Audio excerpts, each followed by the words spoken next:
বিচার তো বেঁকেই চাই, আমরাও চাই, এলাকার বেঁকেই চাই বিচার।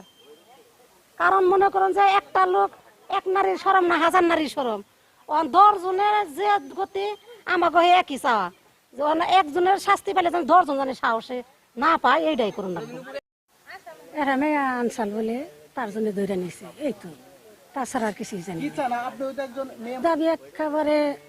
আপনারা তো ছেলের বয়স, অনেক এই বিচার করবেন, নয় ফাঁসির হুকুম, নইলে নুনটু কেটে দিবেন। কিন্তু এই এলাকায় তার মানুষ আছে, মেয়ে আছে না, তারা আসা যাওয়া করবো না, হ্যাঁ এলাকার বদনাম না। শাস্তি, প্রচুর শাস্তি হওয়া দরকার। এই যে অকারণ গড়াইছে, কথা বোঝেন না, এই হিসাবে। না না, কইলাম তো যে শাস্তি হওয়া দরকার। যেটা পাইয়া যায় তার 5টা লোকে হইয়া যায়, ভালো হইয়া যায়, যেগুলা করা যাব না।